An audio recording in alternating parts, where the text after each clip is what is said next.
Act the part and you will become the part. This is how Mr. Irrfan can be defined. I can't say the late Mr. Irrfan because I truly believe that he still lives with us through his performances. Well, you look at any social media platform today and it is still flooded with news and interviews of Mr. Irrfan. But the harsh reality is that we only give the credit to a person once he is gone. This is the reason that it took almost 10 years for such a talented man like Irrfan to taste success. He saw everything, right from rejections to his roles being chopped off, poverty to secludedness. Life was not easy for the star in the making, and this struggle is what gave him such humility as well as a never say die attitude. This is quite clear by the open letter he wrote to his fans in 2018 when he was diagnosed with the disease. This letter was also published in the Times of India. This letter, once we read it, comes out to be so philosophical, as if he got the exact realization of life, as if some supreme being is talking to the world through him. The letter goes somewhat like this. It's been quite some time now since I have been diagnosed with the high-grade neuroendocrine cancer. This new name in my vocabulary, I got to know, was rare, and due to fewer study cases and less information comparatively, the unpredictability of the treatment was more. I was a part of trial and error game. I had been in a different game. I was traveling on a speedy train ride, had dreams, plans, aspirations, goals, was fully engaged in them, and suddenly someone taps on my shoulders and I turned to see. It was the TC. Your destination is about to come. Please get down. I am confused. No, my destination hasn't come. No, this is it. This is how it is sometimes.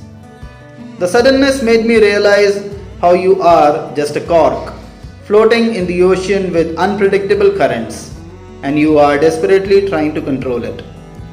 In the chaos, shocked, afraid, and in panic, while on one of the terrifying hospital visits, I blabber to my son. The only thing I expect from me is not to face this crisis in the present state. I desperately need my feet. Fear and panic should not overrule me and make me miserable.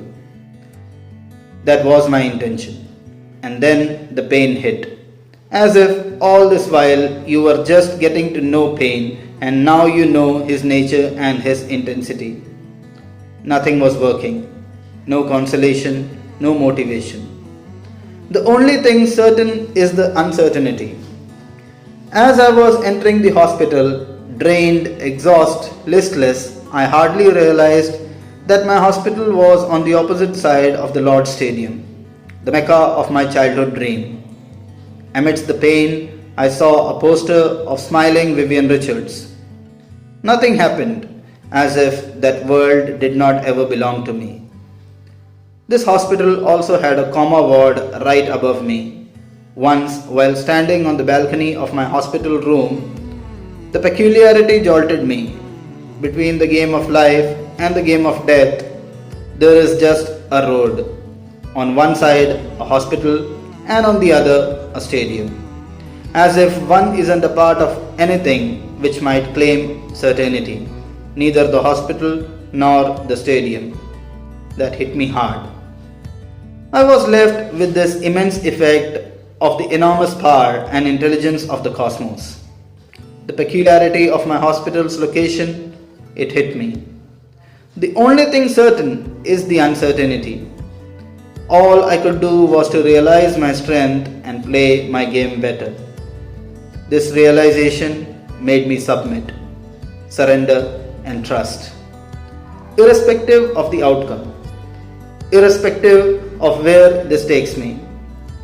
8 months from now, or 4 months from now, or 2 years, the concerns took a backseat, hence started to fade and kind of went out of my mind's space. For the first time, I felt what freedom truly means. It felt like an accomplishment, as if I was tasting life for the first time, the magical side of it. My confidence in the intelligence of the cosmos became absolute. I feel if it is entered every cell of mine, time will tell if it stays, but that is how I feel as of now. Throughout my journey, people have been wishing me well, praying for me from all over the world. People I know, people I don't even know. They were praying for me from different places, different time zones, and I feel all their prayers become one. One big force like a force of current, which got inside me through the end of my spine and has germinated through the crown of my head. It's germinating, sometimes a bud, a leaf, a twig, a shoot. I keep relishing and looking at each flower, each twig, each leaf, which has come from the cumulative prayers. Each fills me with wonder, happiness, and curiosity. The realization that the cog doesn't need to control the current, that you are being gently rocked in the cradle of nature. Such a heart-wrenching yet an enlightening piece of writing. How could I hold back myself from sharing it with you? रहने को सदा दहर में आता नहीं कोई, तुम जैसे गए वैसे भी जाता नहीं कोई. The loss will be ours forever.